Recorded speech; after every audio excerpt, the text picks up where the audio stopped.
Welcome along to this week's Formula One chat, where we've got absolutely tons to discuss after one of what I think is one of the most manic weeks of Formula One action and news. But joining me on the stream today, we've got Fergal Walsh from motorsportweek.com. Welcome along, Fergal. Thank you very much. And Rob Watts, who wants to be called a motorsport journalist and doesn't want to have any promotion whatsoever, but he's from InsideElectric.com. Welcome along, Rob.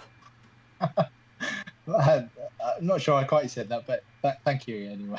I like the Christmas decorations you have up. Very festive. Oh, I went full Christmas about 2 weeks ago. So yeah, my living room is looking. You can't see it, but it's looking rather festive at the moment. I can just see the top of your tree, but it doesn't look like you've got anything on top of it.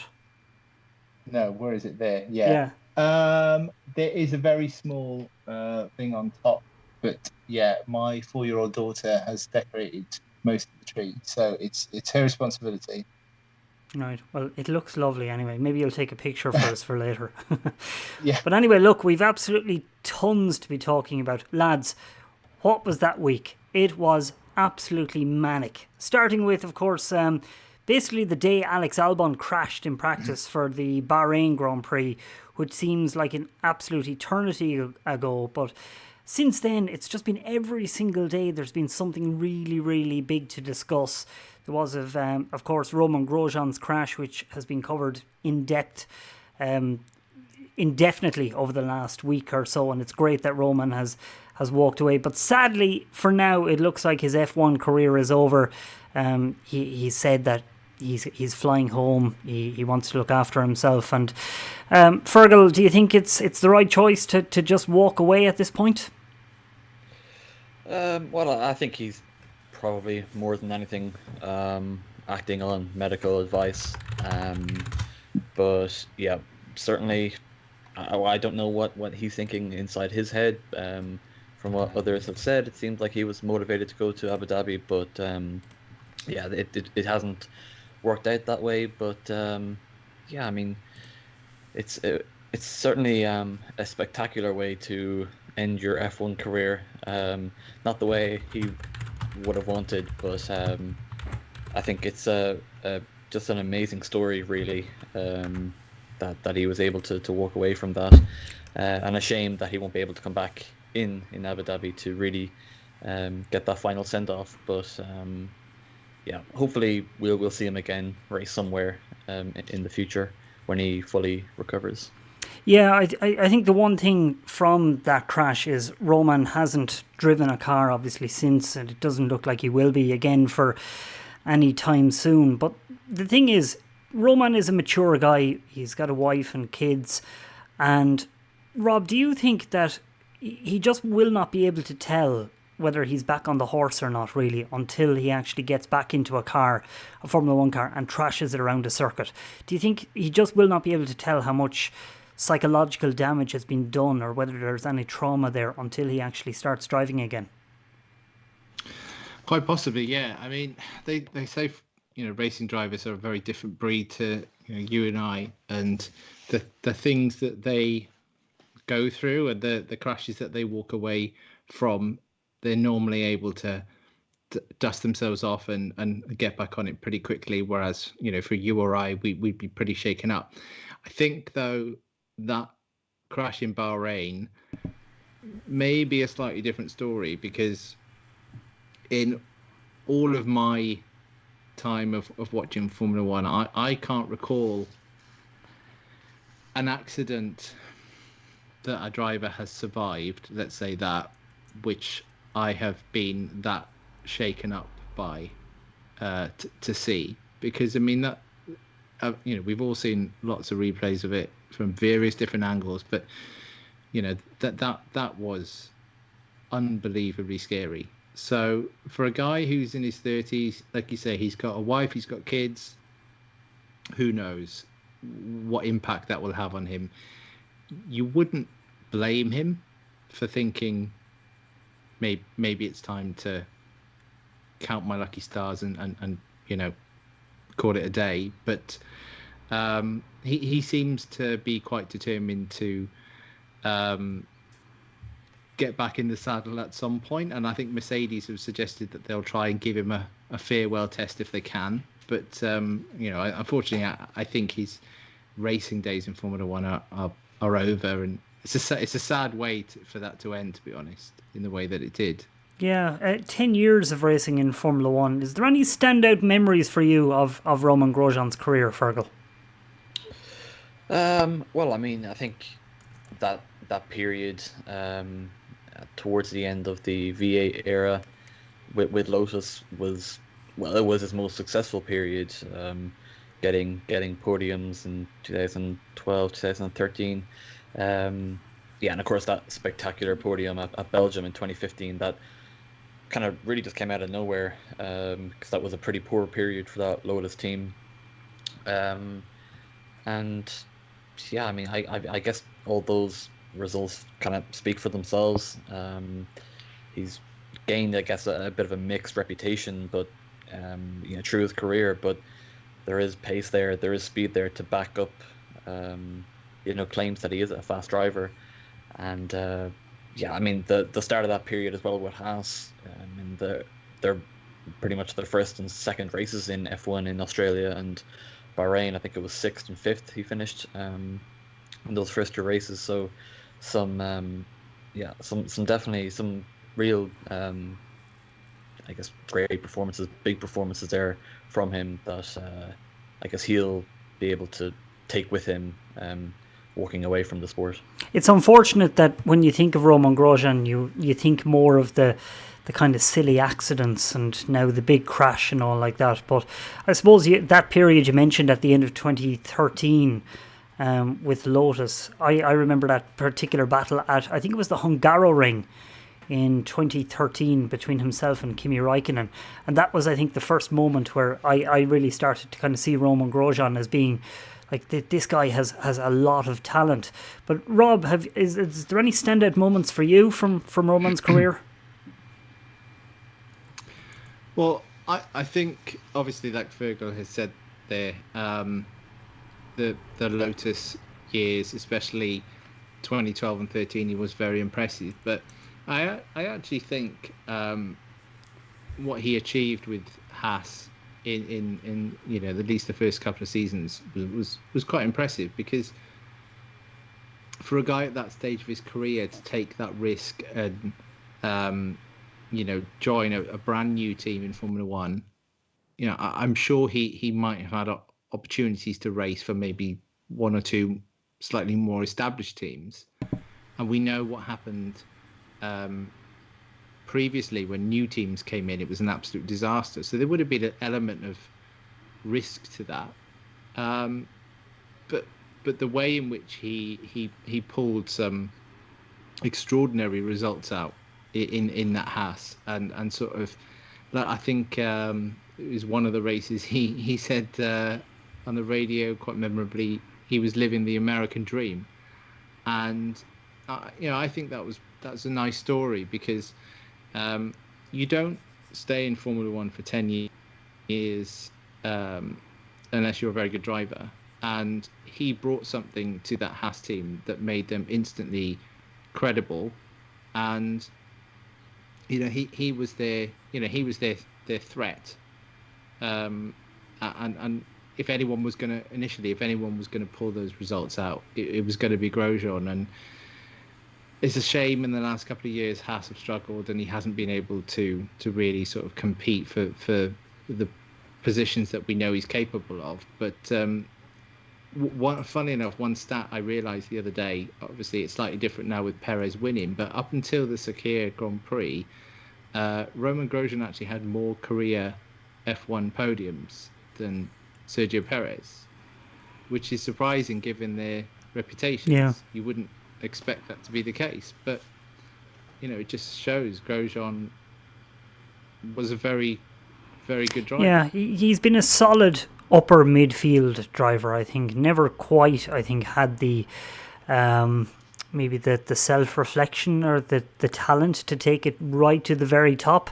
But I think his place in Formula One was justified, and I'll miss him. It was always a pleasure to be able to call down when journalists were allowed to attend races in Formula One. It was always nice to be able to call down to Haas. Roman was always very giving of his time. Always, even on bad days, he was generally in good form and willing to chat. And I'll miss Roman.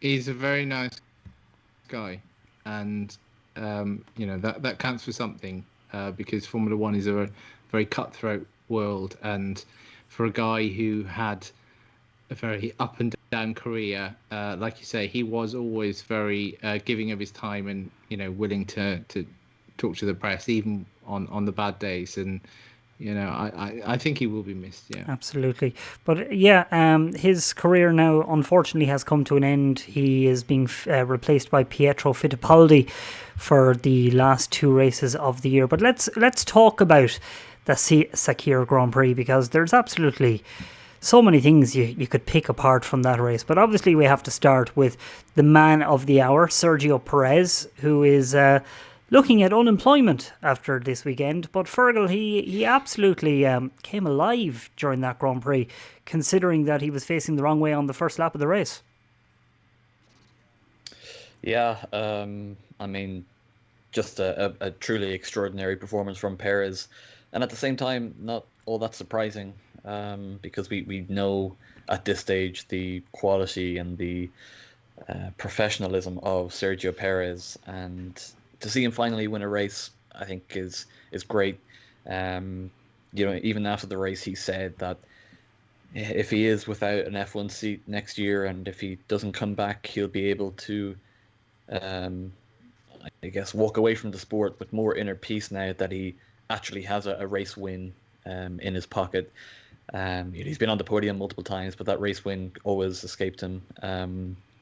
And he absolutely deserved to take a win, at least one win in his career.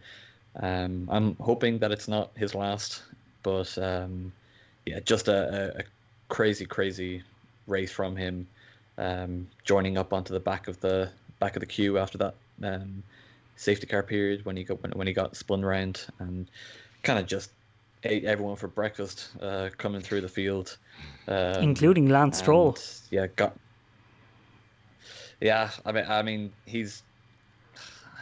Stroll, we know he's on a more positive season than, I guess, more recently, but Perez is just, I guess, the alpha in that team, and I think Perez is going to be a huge loss to Racing Point, who will be Aston Martin, despite the fact 4-time world champion Sebastian Vettel is coming in to replace him, and I think that win kind of just really sums up everything that Perez has in his arsenal, and really what Racing Point are giving away. Absolutely. A couple of comments after coming in. Butterfly Blue Short says, hi guys, but Tanner Wilson is asking about Grosjean, saying, do we have any ideas about who will take Grosjean's place as head of the GPDA? I don't know. I don't even know of who's deputy head of the GPDA. Any ideas?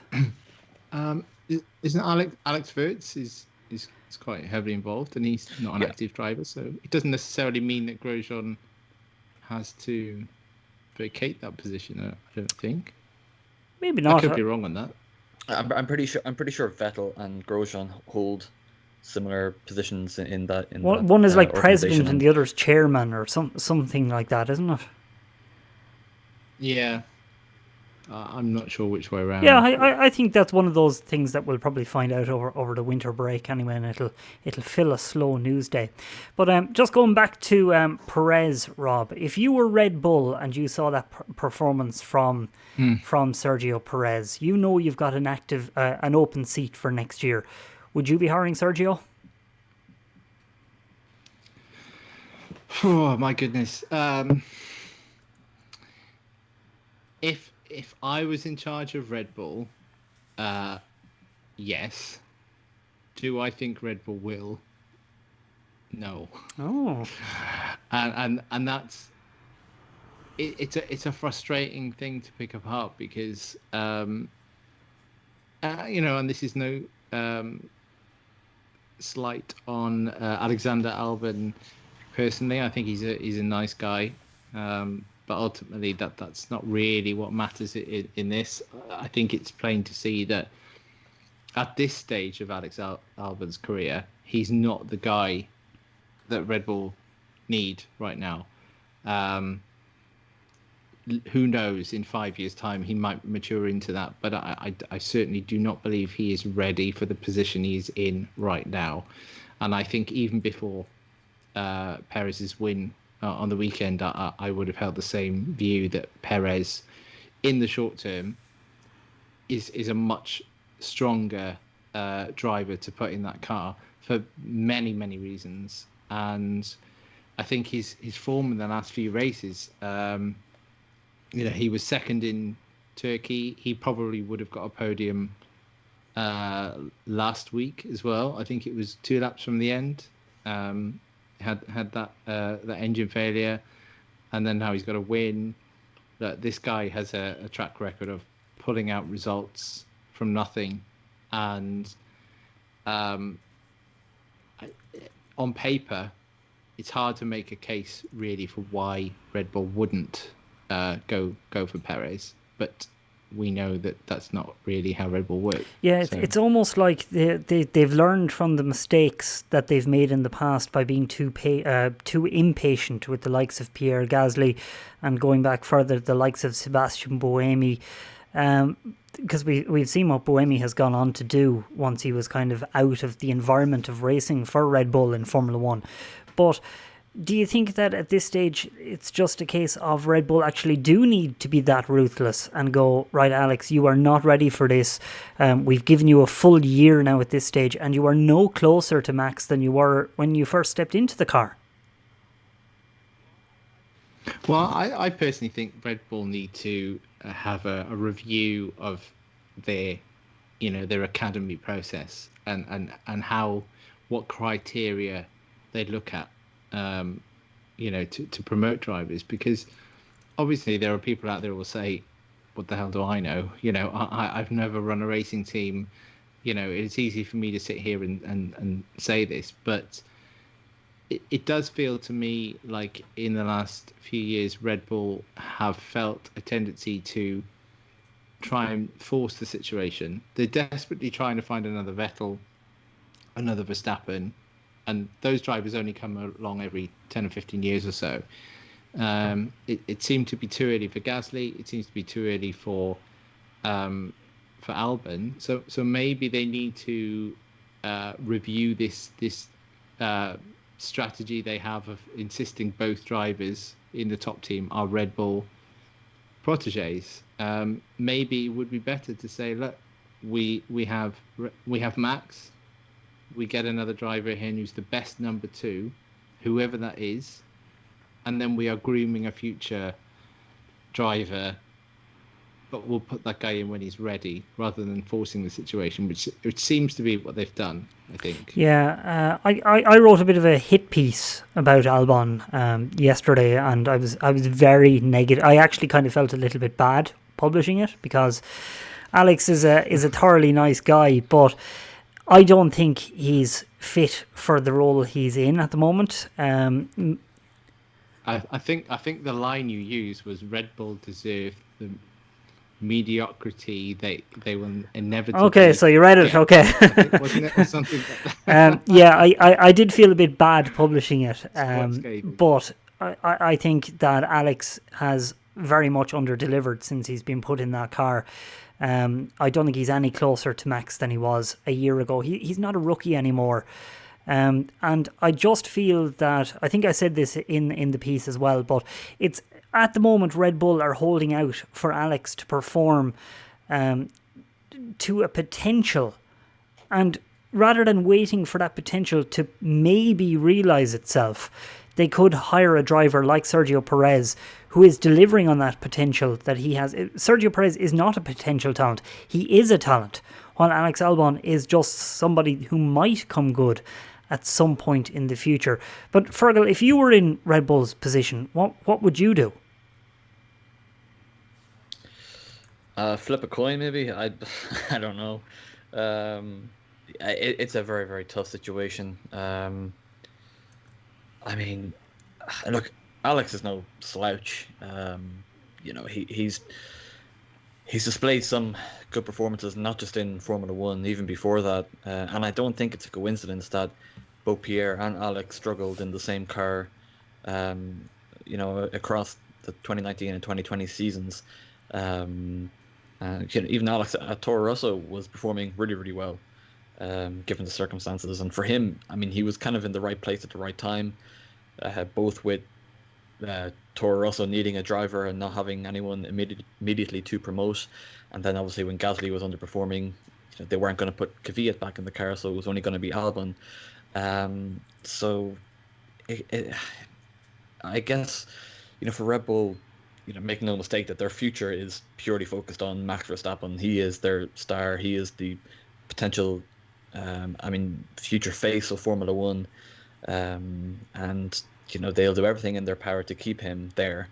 Of course, the biggest thing that they can do in that area is get a championship-winning car. But we know the importance the role of a teammate can play, and if they feel that someone more like Perez, more experienced, can come in and deliver what's needed, great for them. But I remember Christian Horner saying earlier this year that there's no guarantee that someone like Perez or someone like Hulkenberg would come in and be able to drive in a similar way to Max.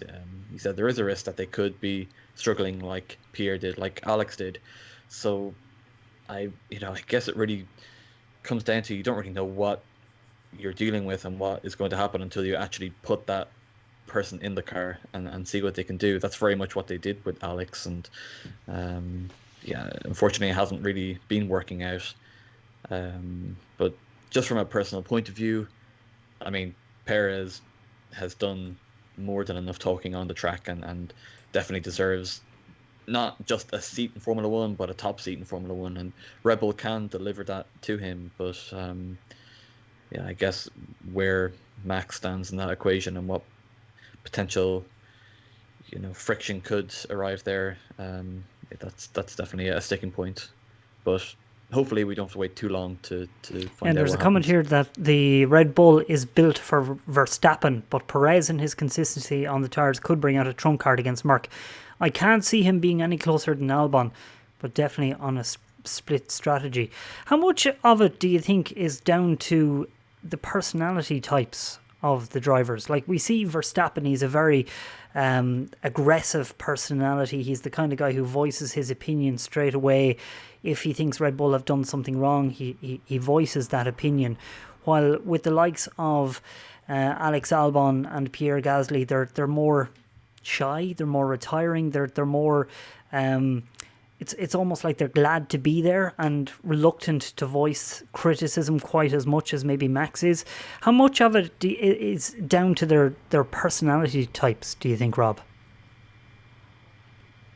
Well, I think one of the things that you can look at this season with Alex Albon, and you can definitely say has been, from my view of the situation, has been fairly consistent, is Alex's body language in interviews all season pretty much has been it doesn't strike me as someone who feels like he's entirely comfortable in the team. It doesn't strike me as someone who feels like he's in control of his destiny there, and when things start to go wrong,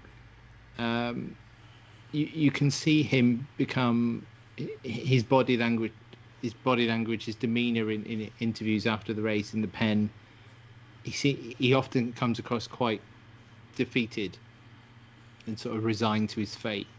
I feel like Max Verstappen is a very difficult teammate, to go up against. But at the end of the day, look, I don't believe this is any of Max's doing. It's Formula One. It's not F2, F3. When you get to Formula One, you've just got to put it all on the table, and you're going up against the best. So what do they expect Max to do? He's trying to win races. So I think with Perez, if you were to put Perez in there, I think the difference, you could argue maybe Perez wouldn't beat Verstappen, but I think the difference with Perez, I struggle to see that Perez would kind of shy away from his feedback, and if he had a bad day, I don't think it would sort of knock his confidence in the way that it appears to knock. Well, we've seen that with Ocon 2 years ago. Perez was willing to go to war with his teammate.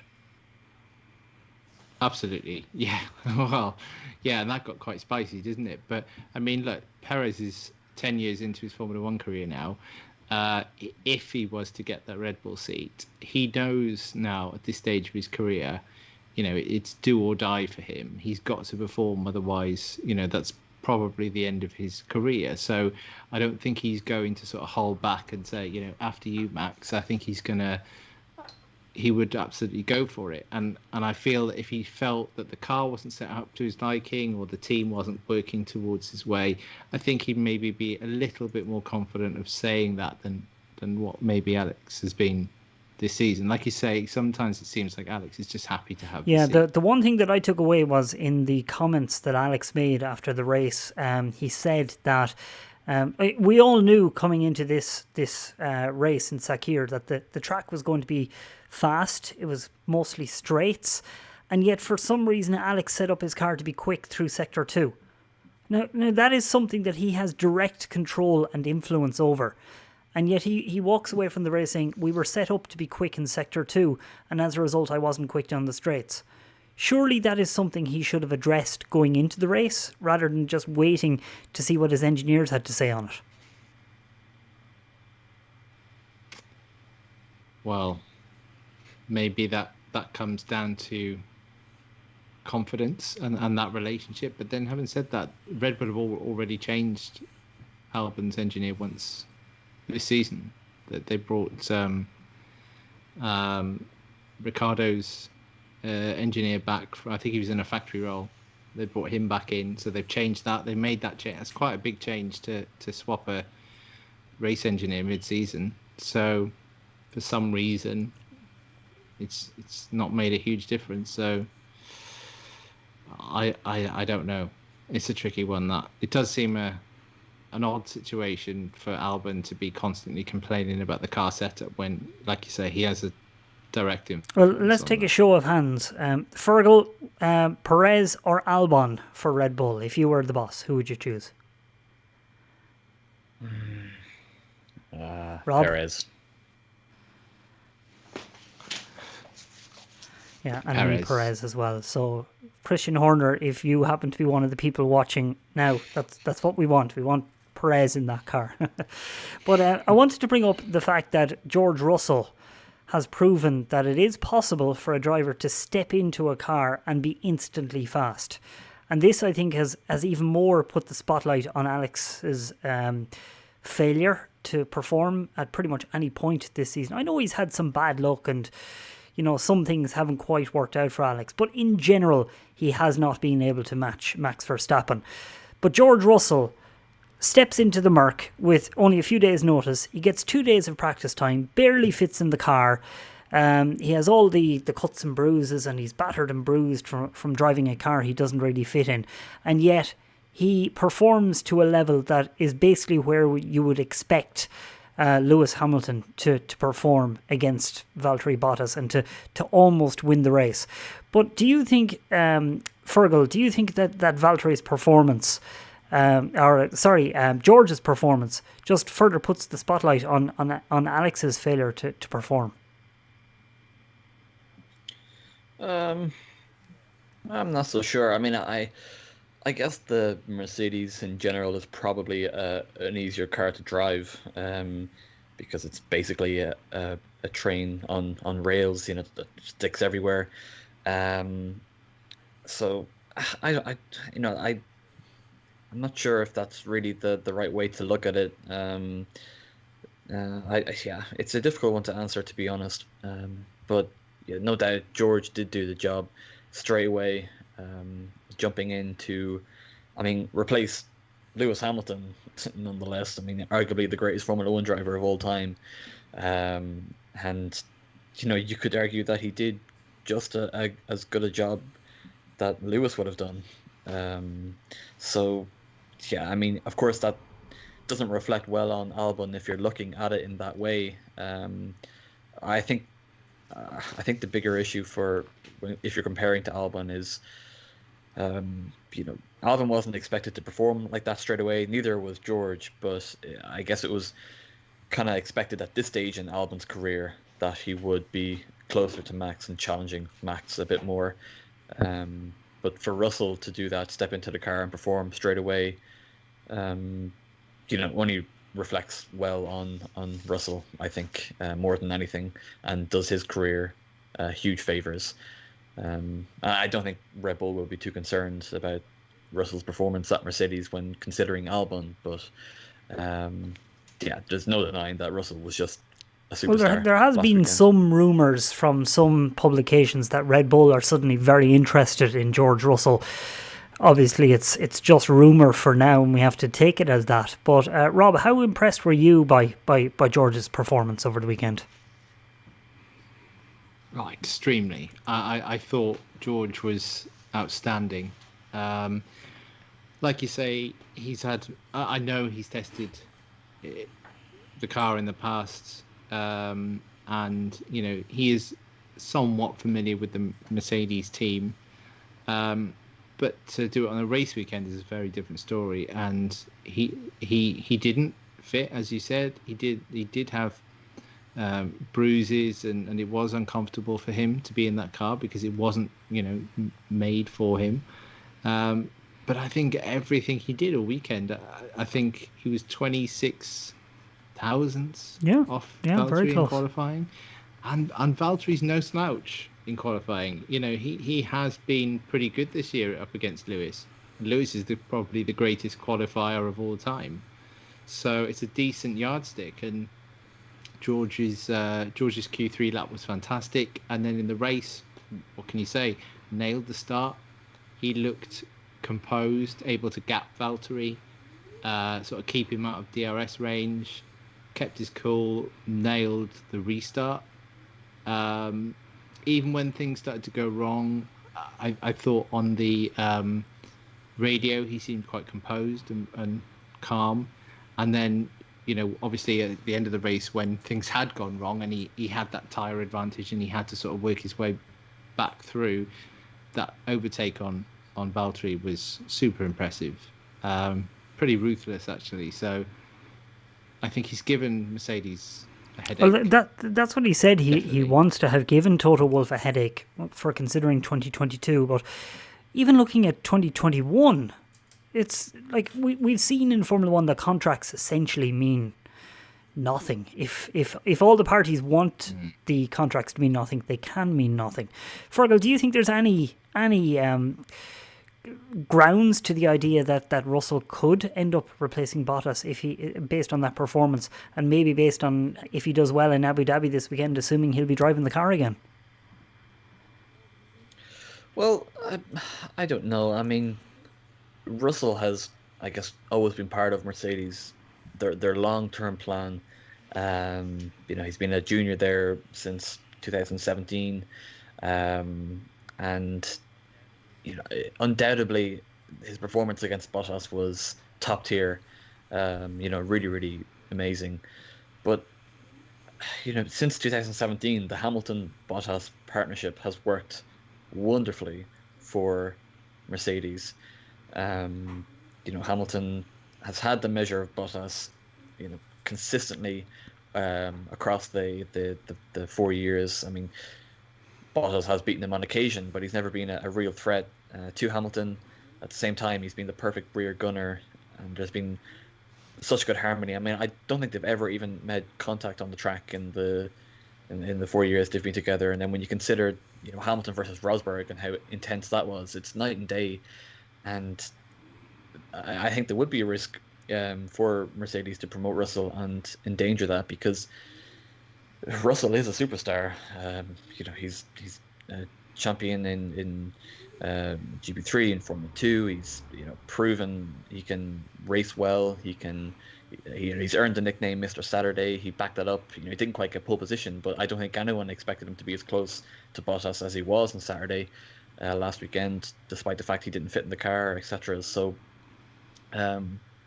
I think Mercedes will definitely now be more keen to get him in the car at some stage, but I'm sure they're well aware of the danger that could pose if they do put him alongside Lewis Hamilton.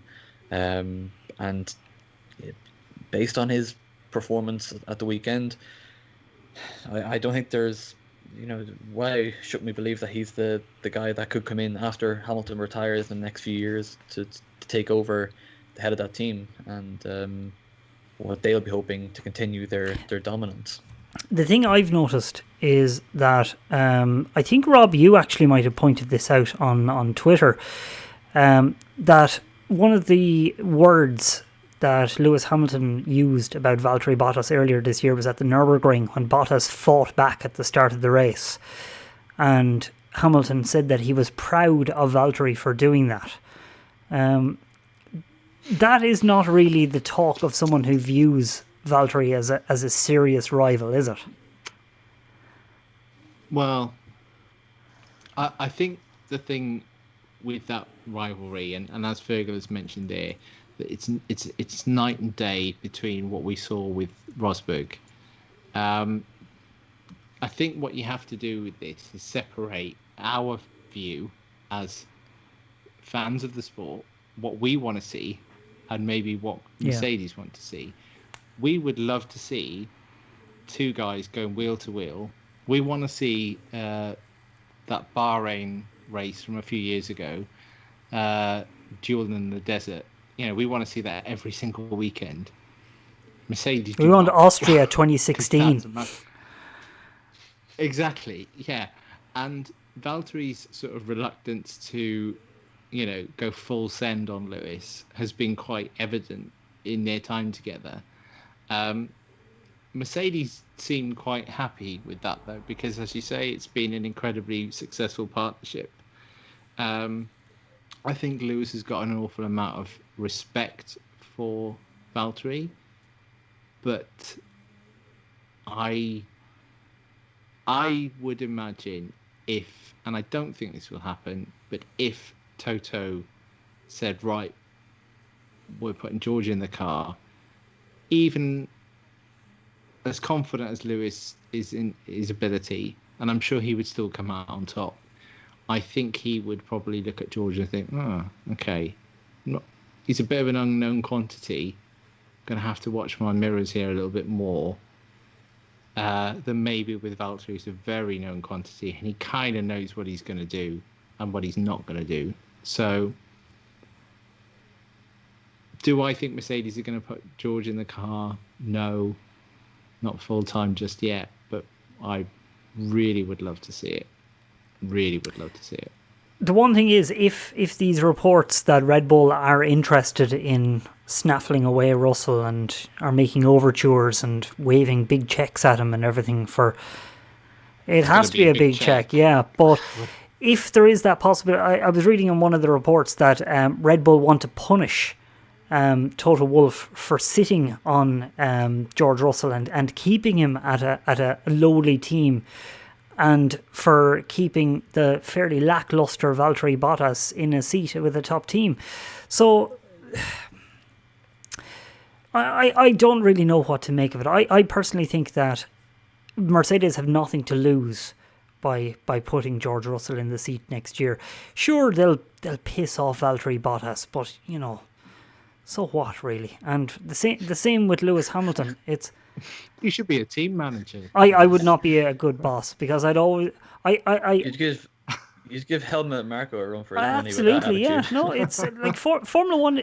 Maybe you're ruthless. Formula One is a ruthless sport. Formula One is supposed to be a ruthless sport. This whole let's keep substandard drivers in top seats malarkey that's going on in Formula One at the moment is annoying, and it's leading to a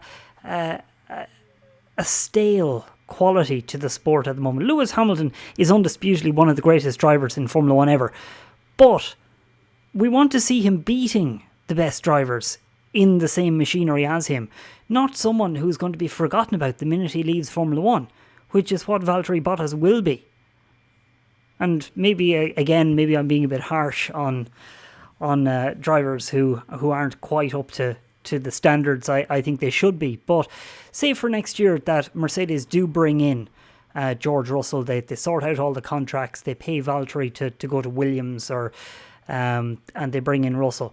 Okay, it might annoy Lewis Hamilton for the year, but it will establish one way or the other what way George Russell is going to work out. They either get an answer that George is not up to standard and Lewis has defeated him easily, or that it's a very close fight and they know for certain, okay, even if Lewis walks away right now, we still have someone who's able to lead the team and lead us on to more championships. Lewis is considerably closer to the end of his career right now than he is the start. So what's the problem with kind of thinking more in terms of the future right now? Do you think that Merck want to be in that kind of position, Fergal? Well, actually, I want to just bring up something that you said before about, punishing them for being reluctant to promote Russell.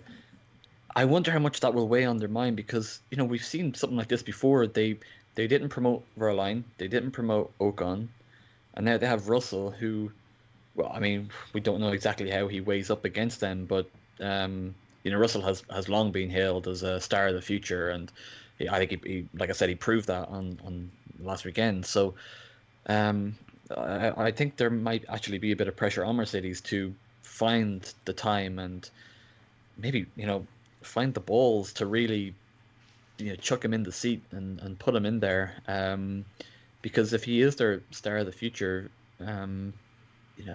it'll be a real waste if they lost him to somewhere else, because I don't think Russell either is going to want to wait around too long competing at the back of the grid like he is now at Williams. And we're all hoping that Williams can get their car back up the grid as soon as possible, but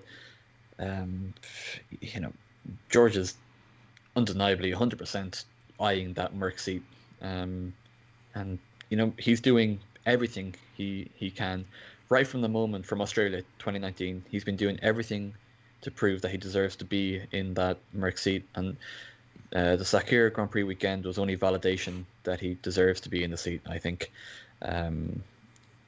Whether it be in place of Lewis Hamilton when he retires or as a direct replacement for Valtteri Bottas. So it's a fairly sizable conundrum for Mercedes, and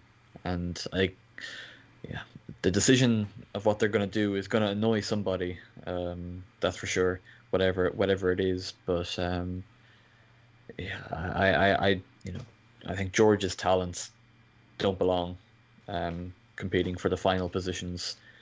Let's say Lewis is recovered this weekend. He's back in the Merc, and normality is resumed. Lewis is romping away to a 22nd win over Bottas, while Russell is back down fighting over 18th place. The fans now know what Russell is capable of and where he could be in relation to Bottas. Yes, I know that the whole saying of one spring doesn't make a summer and all that, but Russell showed that with minimal preparation that he is at least the match of Valtteri Bottas. So for next year, let's say they were willing to take that gamble and put Russell in the seat. I think it would only give Mercedes more visibility, because they tend to be pretty anonymous up the front if there's any sort of battle happening in the midfield. So if Russell was willing to play the team game, which he has shown over the last year and a half that he is a very loyal Mercedes servant. So if he was slotted in and told, right, you don't fight Lewis too hard, you are the apprentice, learn from him, and your time will come. You will get to lead this team once Lewis is out of there. Do you think there's any attraction for Mercedes in that regard, Rob, where they could just slot Russell in and tell him, just be patient? I think there is an attraction to that, but I think also in doing that, that also potentially causes another headache. Say, for example, they do that.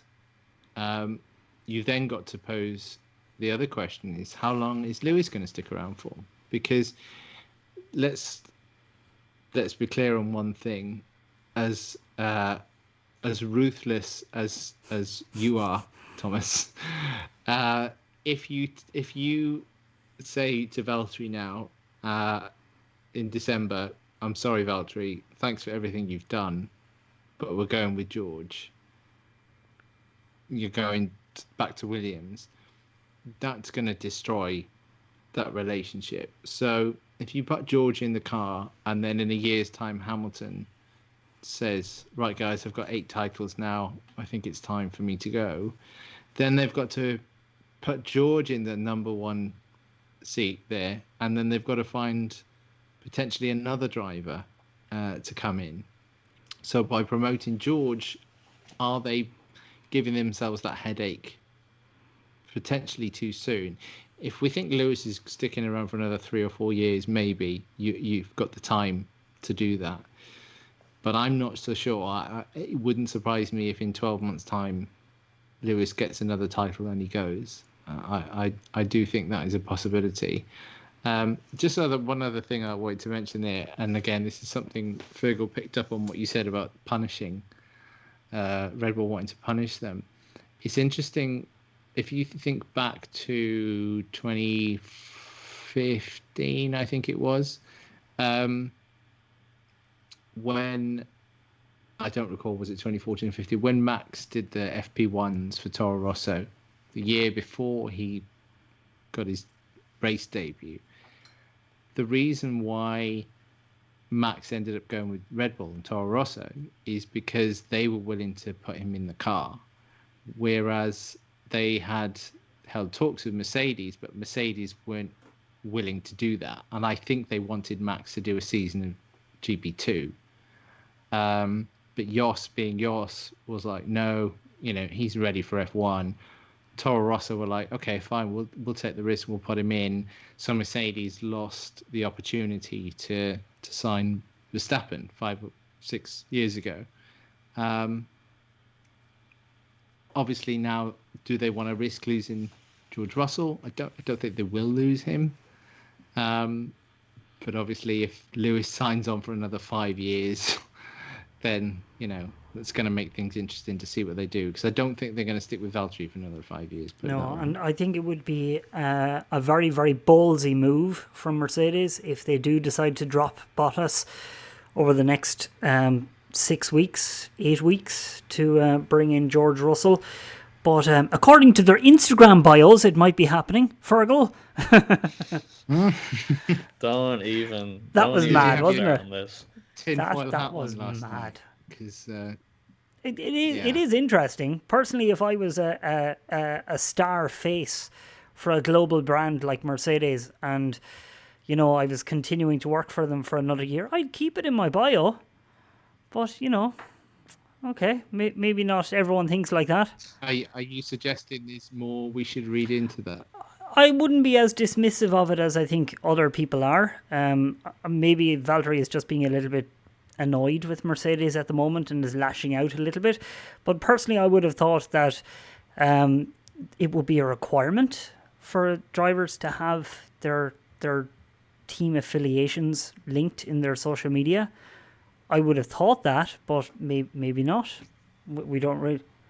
I'll pose a question to you then. What do you think would have annoyed Valtteri more? That wingman comment from last season, or hearing Toto after the race tell Sky a new star is born when asked about George Russell? What do you think would have annoyed I think Valtteri the wingman comment, but no matter what Valtteri says to the press, I think deep down he knows really what the situation is. I don't think Valtteri is dumb enough to be fooled by all the PR talk about how he's on a completely level playing field. We've seen on multiple occasions that Mercedes will not allow him to take any kind of strategic decision that might endanger Lewis. He backs out of battles with Lewis the whole time. You just know that if the roles were reversed last weekend, you would not have seen a move like that from Valtteri around the outside of the other mark. He is reluctant to take risks like that. So I don't think Valtteri is dumb enough to continue thinking that what Toto says about him being on a completely level playing field is accurate. So I think that there's a hidden veil there for Valtteri, and that really he is one very, very frustrated man. And he's not quite able to get on terms, maybe not able to explain why he's not able to get on terms with Lewis Hamilton. And now he senses that he's only been given 1 year contracts, and it seems almost like a pity contract at this stage. It seems like, we'll give you another year until George is ready. Yeah, and now at any moment it's we're going to bring in George Russell. Your seat is in danger. I would be very, very pissed off if I was Valtteri Bottas. Yeah, I don't really know what to say to that, to be honest. I mean, he might be pissed off if he hears you refer to his contract as being a pity contract. Well, if they really thought he was all that great, they'd give him more than a 1 year contract to keep him on side. What's a 1 year contract worth? Yeah, I mean, he was on 1 year contract as well at Williams, so maybe it's just that was with the promise though of thing. Promotion and going further. Now he's at the top team and he's not being given any opportunity to lead them, and he can already see the writings on the wall now with George being brought in. And yeah, if I was in his position, I'd be going, right, feck is all, I'm out of here. Maybe not literally out of here, but I'd be very annoyed if I was Valtteri Bottas. But it's no easy thing being Lewis Hamilton's teammate, and I think Bottas, he's not been embarrassed by Hamilton. I mean, sure, he's been outperformed, but when it comes to qualifying, especially this year, he's been thereabouts with Lewis. It's the race where he's really where Lewis has really excelled, and as well Valtteri's starts this year have been quite under or below par. He's the new Mark Webber, really lackluster. Yeah, I mean, it's quite ironic because Lewis, I remember in 2016 his starts always used to be quite terrible in 2016, which probably attributed to that title defeat, but I don't think Bottas has been. Yeah, he hasn't been embarrassed, but Lewis is the superstar of Formula One. He's a superstar of Mercedes, and Bottas is in his shadow. Let's say he is being outperformed. At the end of the day, it doesn't really matter by how much you're being outperformed. If it's even a small bit, you're still the guy in second place for him, and. I mean, it's impossible to know if he would have been doing, or if he would have had more success, even a world championship, if there was a different teammate alongside him. But yeah, I guess I'm afraid in history, Bottas will probably go down unless something spectacular happens in the next few years. He would probably go down as as Hamilton's wingman. Because when you think back to the Schumacher years and Ferrari, that role that Barrichello played for him, it's all a bit too similar, I think. There's definite talent and speed there with Bottas, but it's all been, I guess, hidden a little bit by the big personality and the big talent. I think the minute Bottas is out of Mercedes, he will plummet down the grid to one of the lower 3-4 teams. I think he's the modern Heikki Kovalainen, maybe a little bit more maybe a little bit more talented than Heikki Kovalainen, maybe a little bit quicker, but the 8th fastest driver in yes, what a ridiculous graphic that was. Who was that? That was Amazon saying that. What? AWS. Yeah, I think it was that was. Yeah. I think it's the ones where they tell you what the percentage likelihood is of, which I hate. I don't want to know the percentage. How did you know that? Yeah. No. If like Mercedes have made it clear they want to maintain a 1-2 dynamic in the sport, but the problem is Bottas is barely able to come second now, and this is when Mercedes have a dominant car. The minute Mercedes fall back or are caught, by another team, and that could happen. That could happen by within 3 months, but in 2021, maybe it's not particularly likely, but it could happen. So the minute Mercedes, fingers crossed, but the minute it happens, Bottas is going to struggle far, far more to finish in second place, and then Mercedes might struggle to be as, to get the 1-2 finishes that they've been getting as it stands. So if I was Toto Wolff, I would be looking to get George Russell in immediately. And I would acknowledge the risk of annoying Lewis Hamilton a bit and, destroying the friendship that I have with Valtteri Bottas. But I don't care. I would bring in George Russell now. I would do it immediately. I think one question, which is something that we might have to consider next season, is, say, for example, Lewis does stays. What does George Russell do? Does he hammer down Toto's door and say, look, I appreciate, Valtteri's been there for a few years now, he's done a solid job, but stick me in that car? Or does he say, look, if you're not going to stick me in the car, at least get me out of this Williams, get me in something else? Or does he do what Carlos Sainz did and basically say, look, if you're not going to put me in the car, just let me go and I'll go and do my own thing? Because Carlos Sainz, he pushed to be allowed to, I think, join Renault on loan, and then in the end they kind of went their separate ways, and it looked for a period of time that Sainz might have screwed his career by doing that, but obviously it's come full circle now. He's getting his shot in the Ferrari. But would George Russell take the risk of saying, look, if you're not going to stick me in the Merc, what are you going to do with me? Because I'm not prepared to sit in this Williams for half my career. I'm not going to wait forever. What would you do? Well, in I think that Russell has situation? the advantage now of he has now proven what he can do. So I think his market value has shot up. But Formula One being such a sport with a lot of recency bias,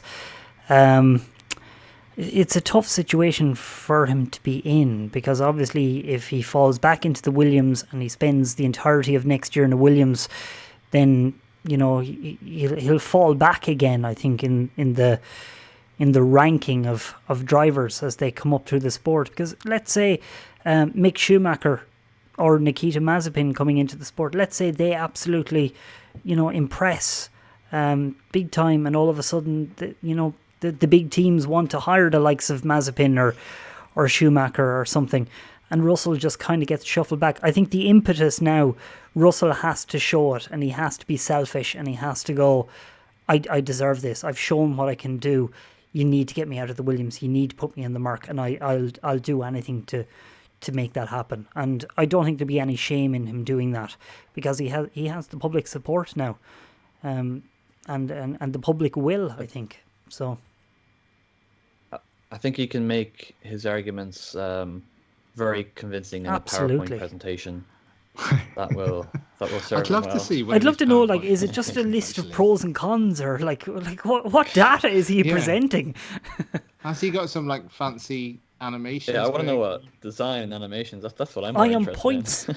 I'm surprised Microsoft PowerPoint haven't actually got some kind of endorsement. Or George something Russell's going on personal sponsors, Office 365. there. Yeah. But what's in this presentation? Is it just I am on average 0.7% faster than Nicholas Latifi? That's why you should hire me for Mercedes. Wow. Yeah.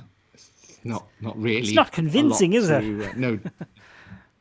No disrespect to Nicholas Latifi, but yeah, it's not something that's gonna. That alone, like you say, if he falls back into Williams next season, smashing Latifi every week, it's only so long you can do that for before people will start to sort of not ignore it, but as impressive as it is that he's been able to out-qualify him every single week comfortably, you've got to be doing something more. And he can't do it in the Williams, can he? Unless hopefully Williams improves. No, next well, year. I don't think know. it's an absolute crime if he's in the Williams this weekend.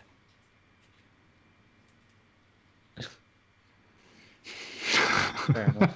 I was going to say, though, I think I actually remember him saying something.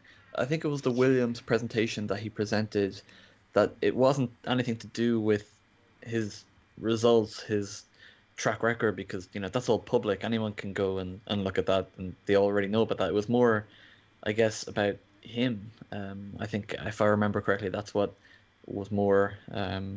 Maybe one day when he releases a book, he'll have a few slides from the He should just presentation, send out the slotted in there. PPT file and just show people what he's actually been showing to the teams. I'd love to see that. But the other people I wanted to talk about was Esteban Ocon, who of course is kind of a Mercedes reject. Kind of. Not quite rejected, but never really quite got his opportunity with them. And he's been coming on at leaps and bounds this season as he's kind of warmed back up to Formula One this year. I thought he was getting decimated by Ricciardo at the start of the season, but he's matching and even beating Ricciardo now. How impressed are you by Esteban's return to Formula One, Rob? I think, like you say, the first half of the season wasn't that great, but we know Ricciardo is an exceptionally quick driver, and he's not an easy guy to go up against. But I think that podium on the weekend for him might be a turning point, perhaps in his career, because it was his first as well. As impressive as he was against Perez in the Force India, or were they Racing Point? Both. I can't remember. Force India. Both in the pink 2018. car. Yes, of course. Yeah, they were both. Yeah, he didn't get a podium. Came close, I think, once or twice. But yeah, I think it's what he needs now is a confidence boost to kick on, because Ocon is a talented driver. It hasn't quite worked out for him, and I don't think.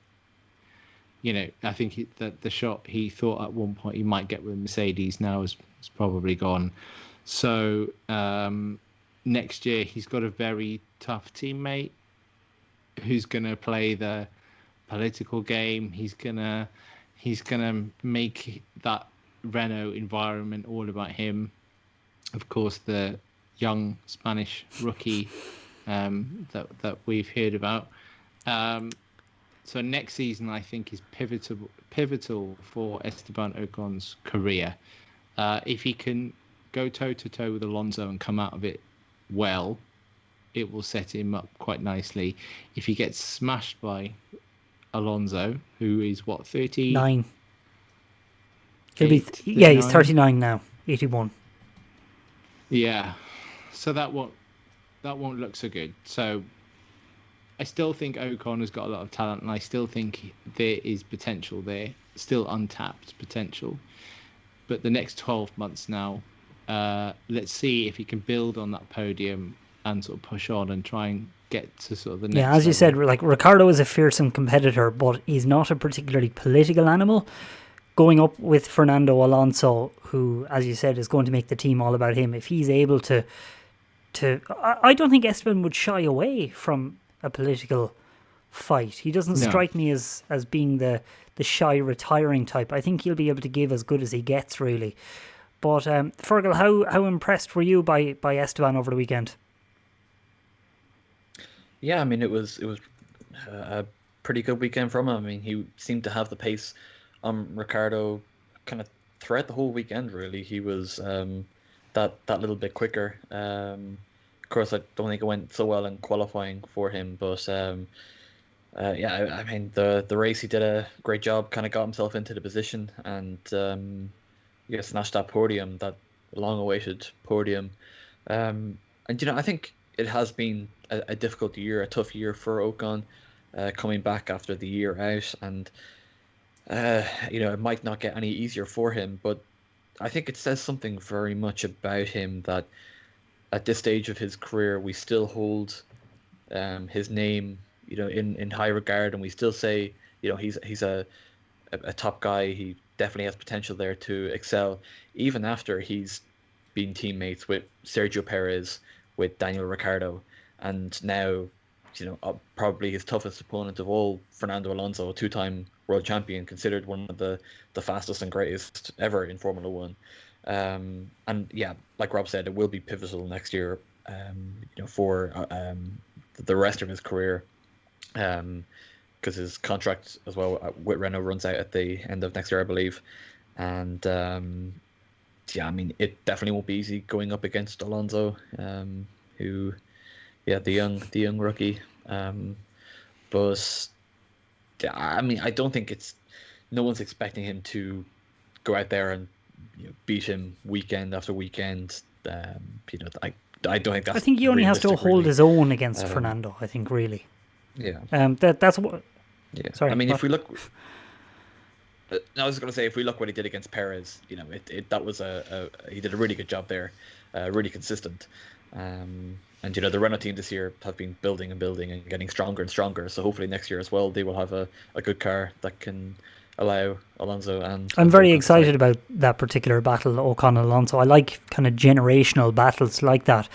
But Rob, there was the news a few days ago that Alonso is going to be given dispensation to take part in the young driver test in Abu Dhabi.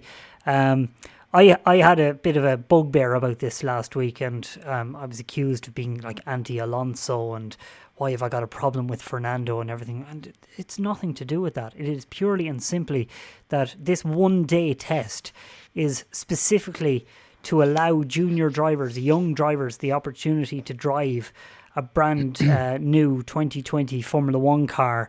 It's an opportunity that doesn't come along very often. And this day was set aside by the FIA to allow these drivers to do this.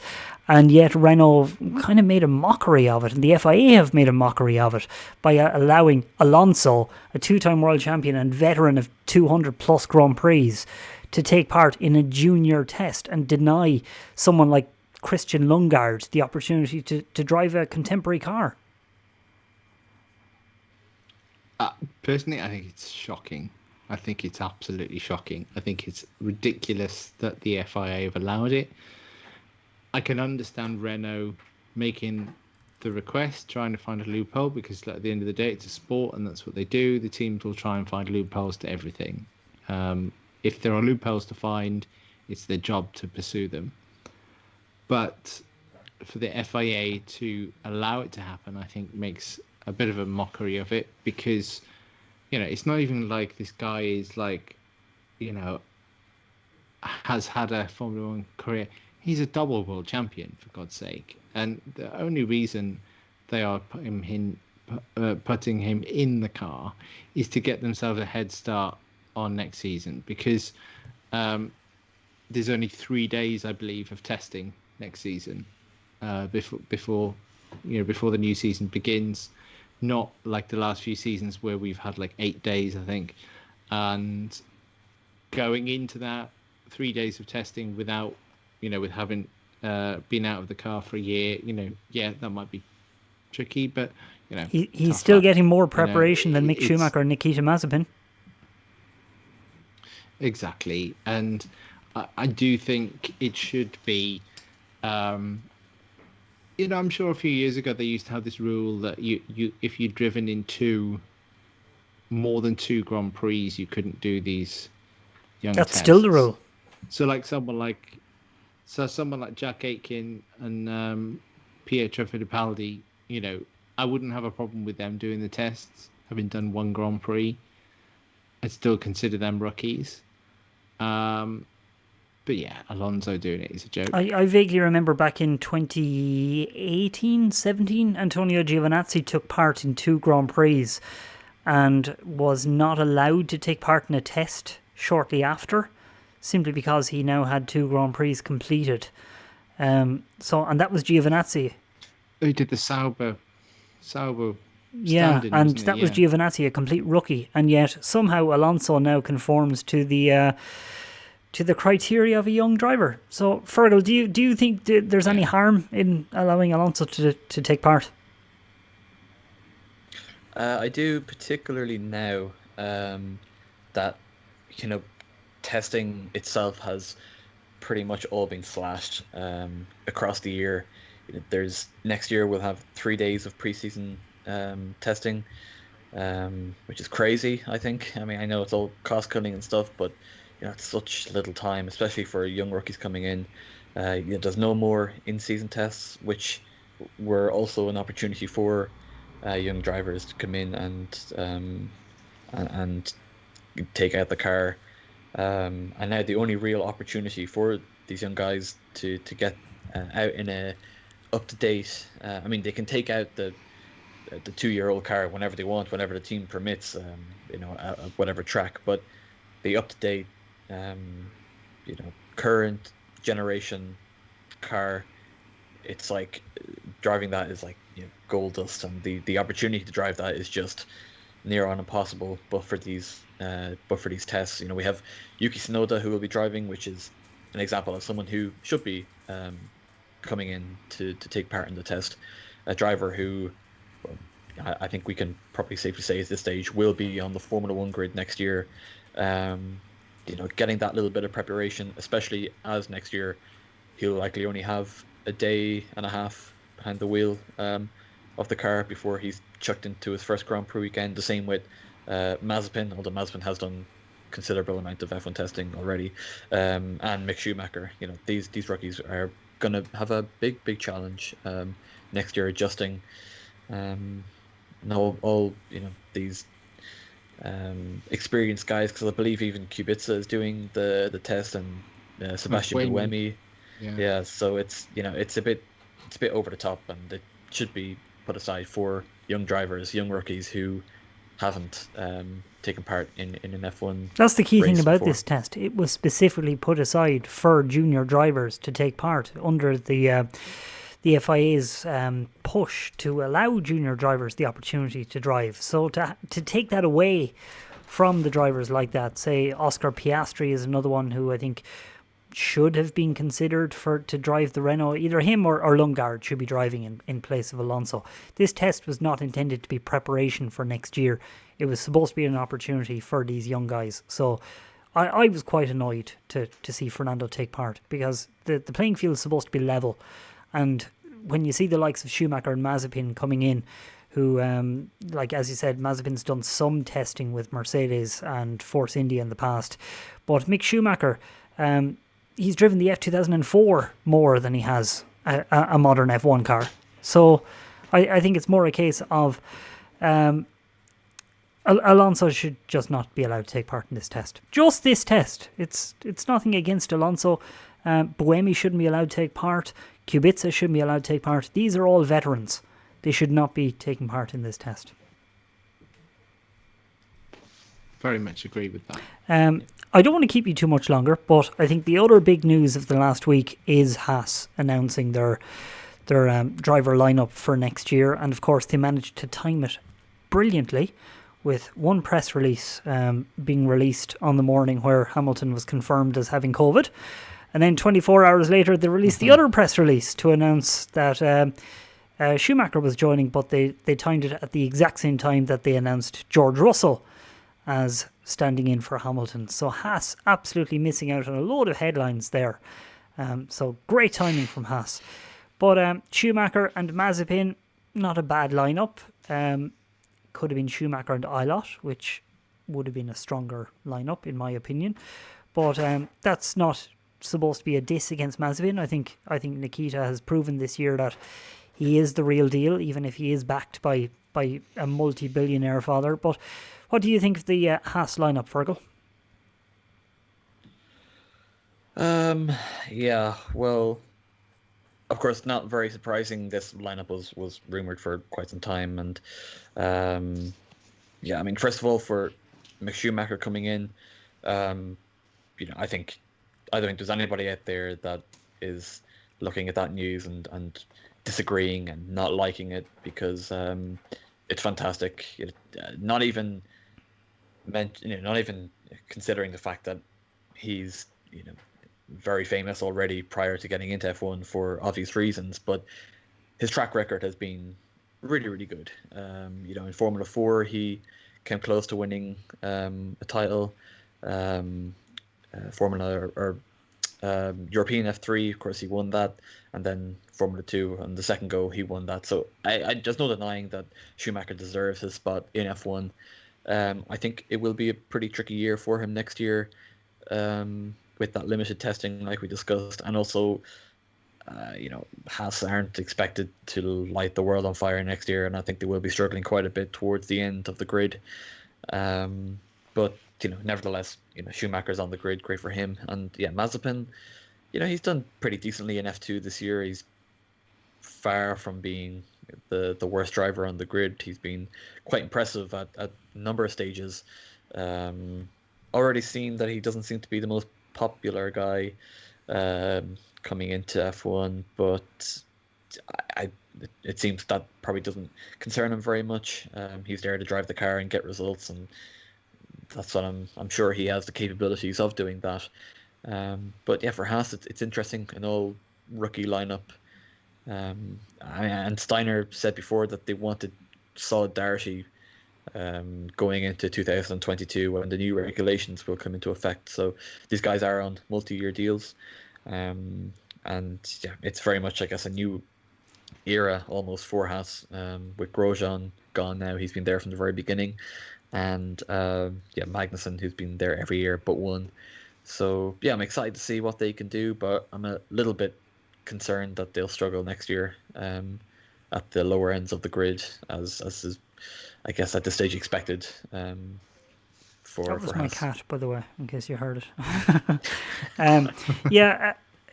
Callum Ilott, I think it would have been the choice alongside Schumacher if money was no object. But Haas have made no secret that money is an object for them for next year. So Mazepin, in that regard, was the better choice. They said they wanted money and talent.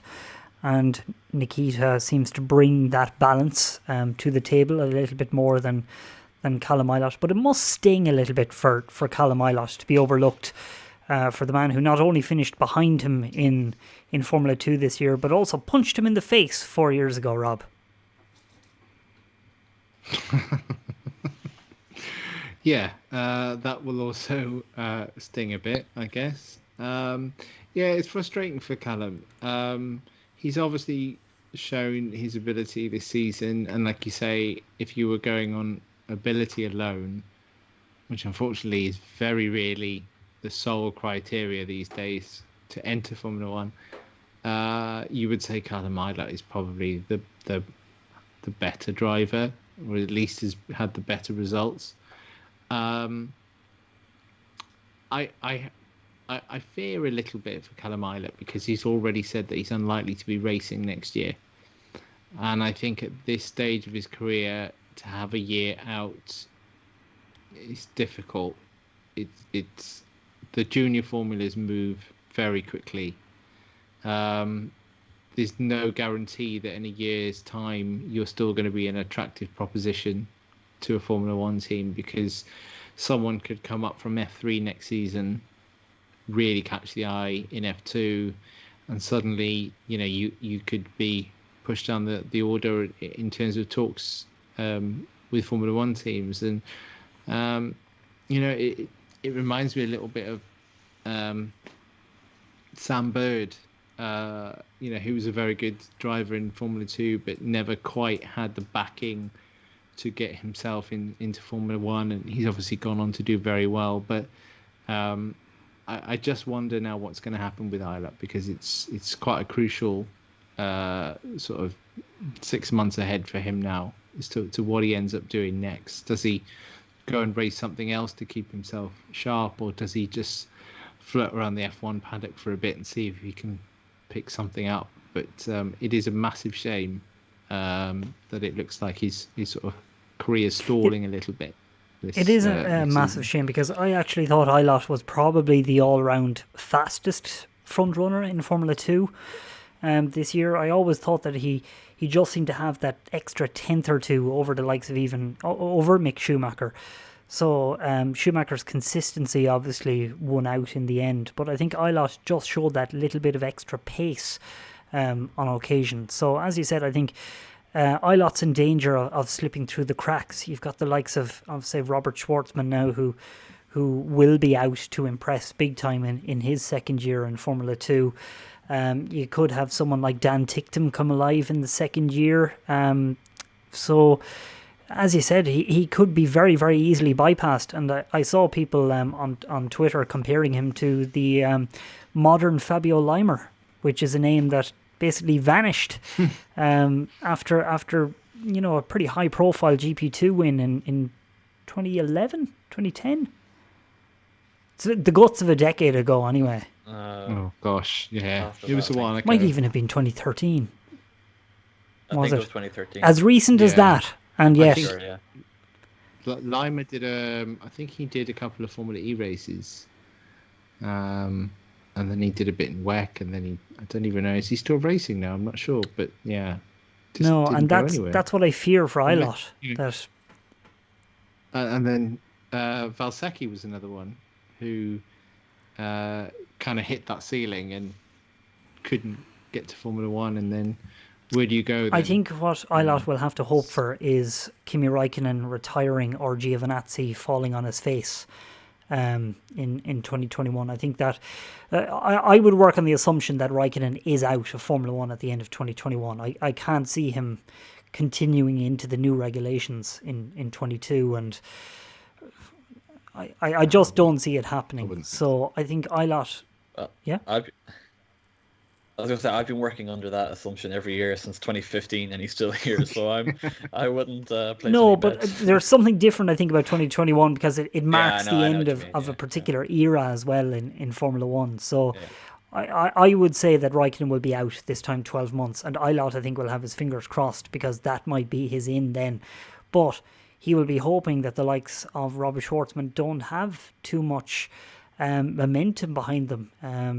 Or even Gianluca Petikov. It's not likely yet, but you never know really in motorsport what might happen. Personally, I think Ilott should probably go off and try to find a Super Formula seat or something that will keep him in a high profile racing series that maybe mightn't have the outright cost of Formula 2. I'm working on the assumption Super Formula is a little bit of a cheaper championship to enter. That's not a misguided conception, is it? I don't think it is. I think you're right there.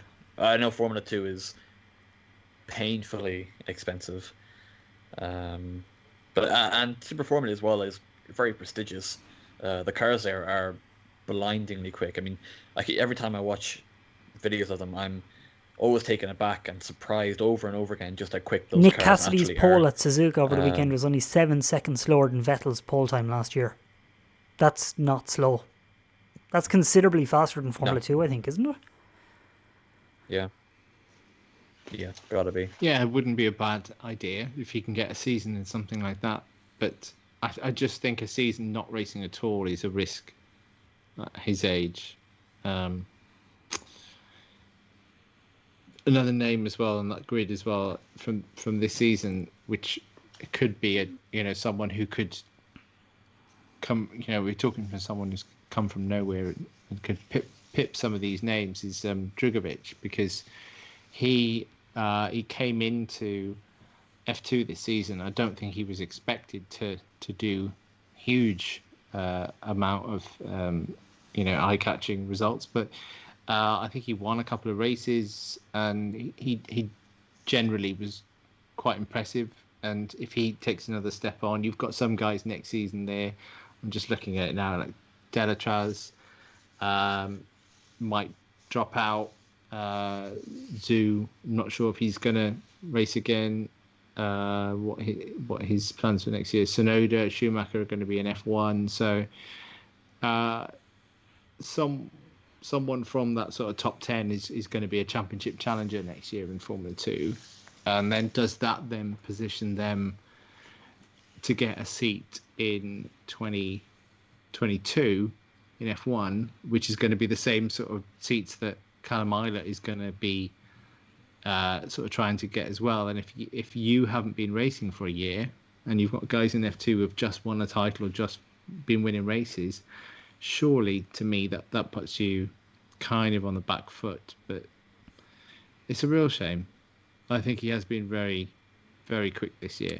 Very impressive. No, fingers crossed that he is able to find something and keep his profile up there, because Drugovic is actually someone who I actually forgot about entirely, and that's very unfair on him, because he did come in and he has been very, very impressive in his first year. And the same with Yuki Tsunoda. Like a year ago, you would not have said this guy is going to be stepping into an AlphaTauri in 2020, and yet here we are. It's almost certain that Tsunoda has made it to Formula 1. So there is that danger of someone arriving into Formula 2 and suddenly has all the momentum behind them, and Ilott is left out in the cold. And I really, really don't think that a driver of his talent deserves to be sidelined and left out in the cold like that. But guys, I think I've kept you long enough. Is there anything else you'd like to discuss before we head off?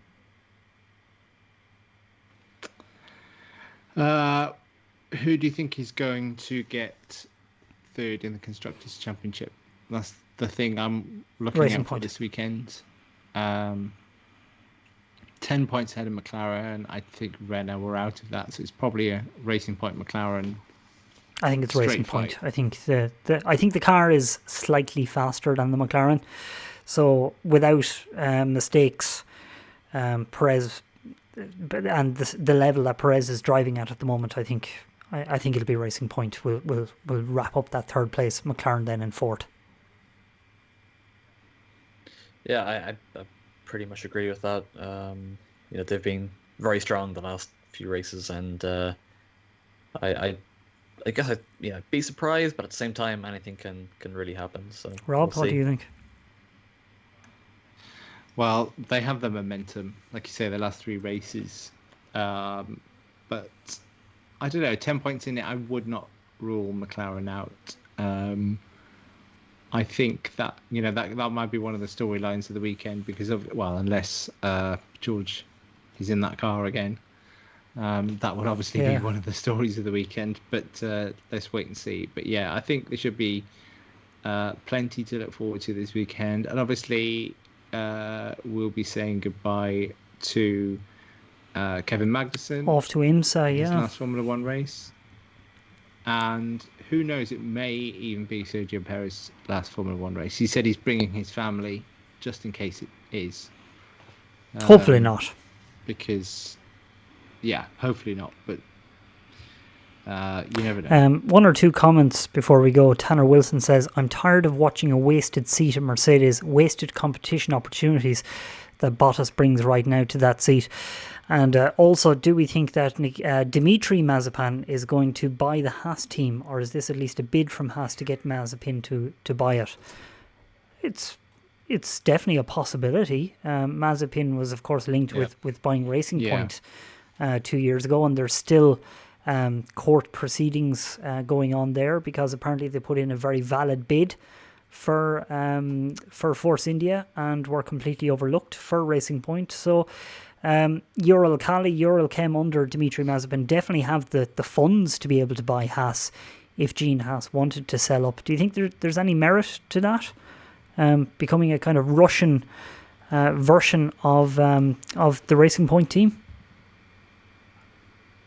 I would say if there's a chance to buy a team, he will be sniffing around, and I would say Haas is probably the most likely, because I know Haas have committed to staying in Formula One, but that, like you said at the start, contracts are there to be torn up. That doesn't mean that they wouldn't sell their place on the grid if Gene Haas could decide in a year's time that I'm not getting the return on Formula One. I'm sure someone like Mazepin would be very, very interested. So yeah, I don't think you can rule that out. Fergal, being able to buy your son a Formula One team sounds very familiar, doesn't it? Yeah, no, I think it is a very real possibility. Dimitri Mazepin has expressed interest before in owning a Formula One team. As you said, making a very serious bid to buy that Force India team, and I'm not sure much easier that those negotiations would be with Nikita now at that team. But I think it definitely is a real possibility that could happen in the coming years. Schumacher or Mazepin to emerge as winners at Haas this time next year, Rob?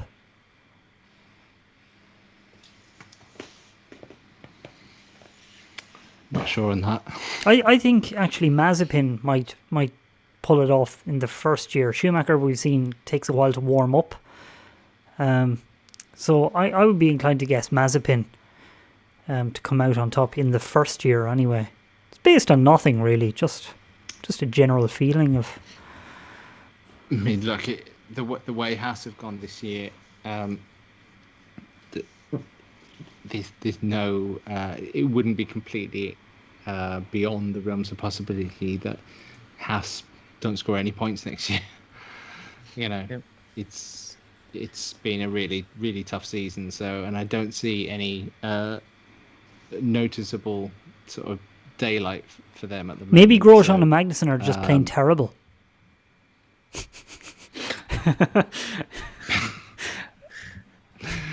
Maybe. Sorry, Roman and Kevin. Well, we'll find out, won't we? Fergal, what do you think? I think it's probably a bit too close to predict. I think the gaps between them will be quite small. I think they are both quite talented drivers, and like you said, it does seem that Schumacher in particular, it takes him a year to I guess warm up, and Mazepin, he's not a slow guy. He finished second, I think, in GP3 behind Hubert back in 2018, I believe. So definitely has some talent there, and I think it will be a pretty close battle between them. But I mean, I don't know how much they'll be concentrating on beating each other. Of course, it's always a fundamental for a inter-team rivalry. But as two rookies, I'm sure their main priority will just be learning the ropes of Formula One, getting up to speed, and doing as much as they can to impress. Yeah, I think we should leave it there, guys, unless you have anything else you want to talk about. No, just hope Covered quite a lot. Hope that Lewis Hamilton has no lingering long-term effects when he comes back, as we've seen can happen. So yeah, that would be nice. That video he put up today, I thought he still looked quite ill, and not himself. So I would be surprised to see Lewis race this weekend, to be honest. But fingers crossed, one way or the other, that he's on the road to recovery and he recovers fast. Yep. Guys, thank you very much for joining me on the stream today. This is Rob below me, Rob Watts from Inside Electric, motorsport journalist.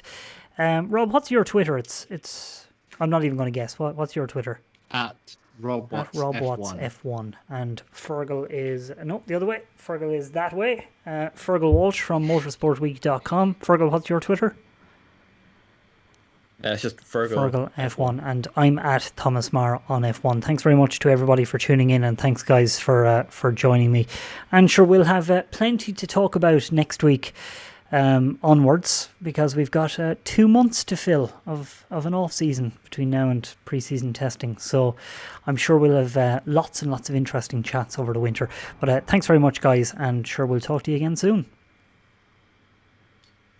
Thanks.